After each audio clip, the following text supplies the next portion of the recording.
ബ്രെഡും മുട്ടയൊക്കെ വീട്ടിലുള്ള സമയത്ത് വളരെ കുറഞ്ഞ സമയത്തിനുള്ളിൽ നമുക്ക് തയ്യാറാക്കി എടുക്കാൻ പറ്റുന്ന നല്ലൊരു റെസിപ്പിയാണ് ഇന്ന് ഷെയർ ചെയ്യുന്നത്. റെഡിയാക്കി എടുക്കാനായിട്ട് ഒരു പാനിലേക്ക് കുറച്ച് ബട്ടർ ഇട്ട് കൊടുക്കാം. ഇതിലേക്ക് 3-4 ബ്രെഡ് ഇതുപോലൊന്ന് മുരിയിച്ചെടുക്കാവേ. 3 മുട്ടയിലേക്ക് കുറച്ച് കുരുമുളക് പൊടിയും കുറച്ച് ഉപ്പുകൂടി ചേർത്ത് നന്നായിട്ടൊന്ന് ബീറ്റ് ചെയ്തെടുക്കാവേ. ഇനി നേരത്തെ റെഡിയാക്കി വെച്ചിരിക്കുന്ന ആ ബ്രെഡ് ഉണ്ടല്ലോ, അത് ഇതുപോലെ ചെറിയ പീസാക്കിയിട്ട് ഇതിലേക്ക് ഇട്ട് കൊടുക്കാം. എന്നിട്ട് ഇതെല്ലാം കൂടി നന്നായിട്ടൊന്ന് മിക്സ് ചെയ്തെടുക്കാം. ഇനി ഒരു പാനിലേക്ക് കുറച്ച് ബട്ടർ ഇട്ട് കൊടുക്കാം.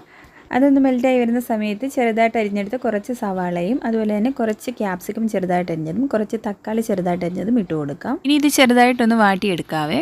ഇതെല്ലാം കൂടി ഒന്നങ്ങ് വാടി വരുന്ന സമയത്ത് 1 ടീസ്പൂൺ ഇഞ്ചി വെളുത്തുള്ളി പേസ്റ്റ് കൂടി ചേർത്ത് കൊടുത്ത് എല്ലാം കൂടി നന്നായിട്ടൊന്ന് വഴറ്റിയെടുക്കാം.